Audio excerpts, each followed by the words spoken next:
यह जो जगत है,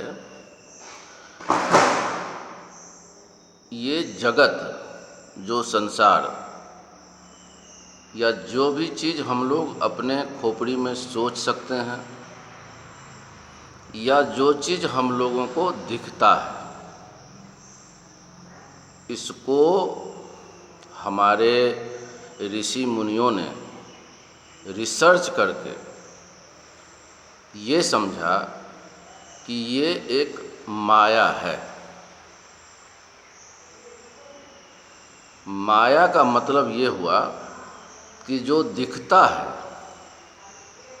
या जो हम लोग अपने मन के धरातल पर सोचते हैं, ये सारी की सारी चीज़ें मिथ्या है। मिथ्या का मतलब ये हुआ कि यह सत्य नहीं है।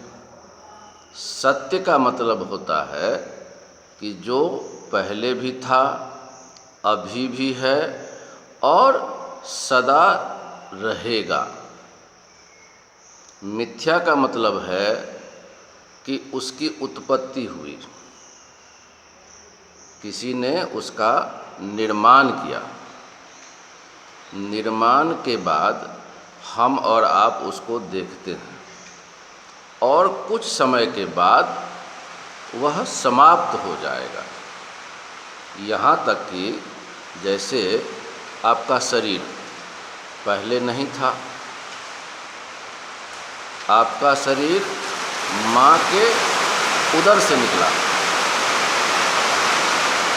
अब ये शरीर अभी आप बचपन में देखे, इसका स्वरूप बदल रहा है, जवानी आई, बुढ़ापा आया और ये शरीर एक दिन ख़त्म हो जाएगा। आपने घर बनाया होगा या बहुत पुराने पुराने मकान, महल, खंडहर बन गए, यहाँ तक कि ये धरती की भी एक आयु है।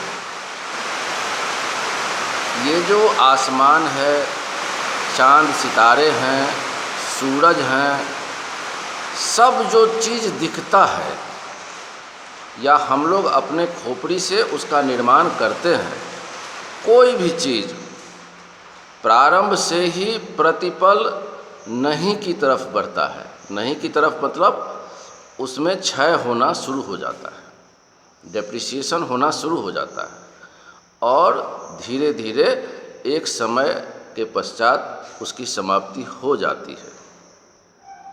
अर्थात यहाँ जो कुछ भी पूरे संसार में, जगत में हम लोग जो देख रहे हैं या अपने मन से चल रहे हैं, क्योंकि सारा जो जगत में खेल हो रहा है ये मन के धरातल से हो रहा है। समझना बहुत ज़रूरी है इसको। यहाँ कोई भी चीज़ शाश्वत नहीं है। आपकी कल्पनाएं किसी नए इन्वेंशन को जन्म दे देती है, वह इन्वेंशन भी समय के साथ उसकी जो आवश्यकता है वो धीरे धीरे ख़त्म हो जाती है। कोई नया चीज़ भी आप निर्माण करते हैं, प्रगति होती है, सारा चीज़ मन के धरातल पर है। आप कोई पुस्तक लिख दिए, उसकी भी उपयोगिता समय के बाद समाप्त होने लगती है, कुछ नए चीज़ों का निर्माण करना पड़ जाता है। तो यहाँ प्रति क्षण परिवर्तन जो है यही शाश्वत है। इस धरातल में, मन के धरातल में जितनी चीज़ें हैं उसमें से कोई भी चीज़ शाश्वत नहीं है। ना तो धरती है, ना आप हैं, ना चांद है, ना आसमान है, ना सितारे हैं, ना सूर्य नारायण हैं।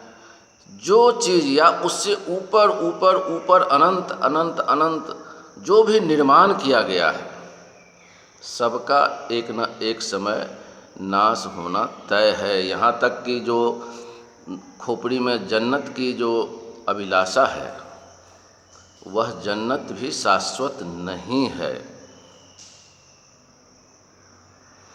तो अभी हम लोग उस विषय को छोड़ के मन की धरातल पर आते हैं कि ये संसार में हम सब हैं और हम सब में से किसी भी व्यक्ति को अपना परिचय पता नहीं है।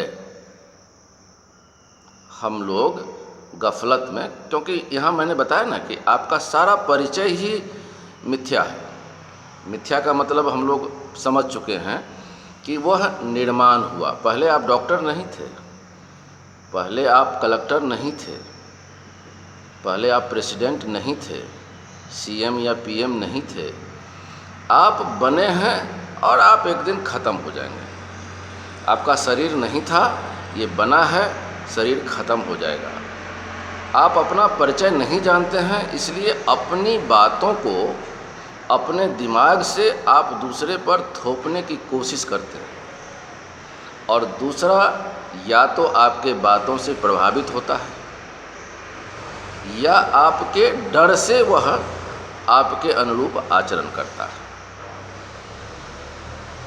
तो कुल मिला के ये जो हमारा दिमाग है, माइंड है, मन है, यही हमारे स्वभाव और व्यवहार को सुनिश्चित करता है।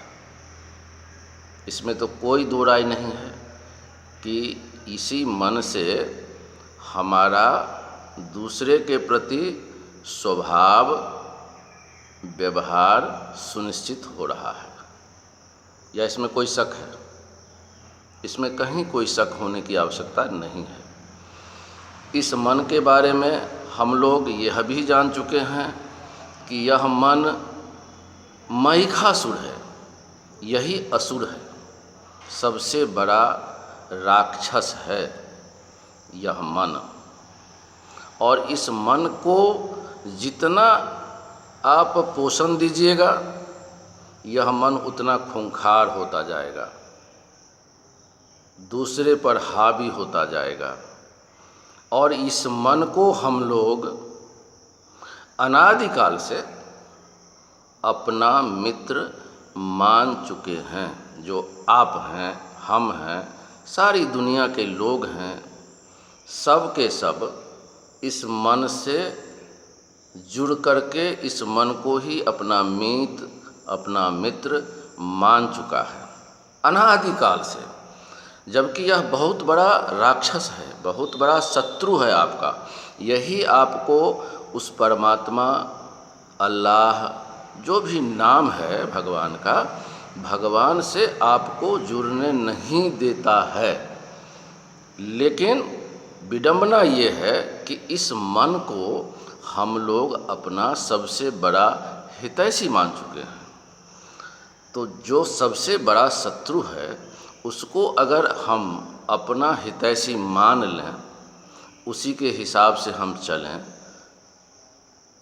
तो समझ लीजिए कि आप और हम इस मिथ्या जगत में भी कितने भ्रमित हैं, इसका कोई अंदाज़ा नहीं लगा सकता है। यह सिर्फ आपका अपना विवेक, विचार, बढ़िया शांति मन से सोचिएगा इसको और समझिएगा कि गफलत एक तो मिथ्या है, संसार गफलत है, और उस गफलत में ये महाशत्रु मन वो हमारा मित्र बन चुका है, उसी को हम अपना मान चुके हैं। तो गफलत में ये महागफलत हो गया, और उस भ्रम में जीते हुए हम अपने आप को किस तरफ लेके जा रहे हैं, इस विषय पर विचार करिएगा और अपनी प्रतिक्रिया हमें अवश्य व्यक्त करिएगा। अब तक के लिए इतना ही। आगे फिर चर्चा होगी भारत की बात आपके साथ में, क्योंकि देश अपना है, समाज अपना है और सब कुछ आपसे है। अभी के लिए इतना ही। जय हिंद।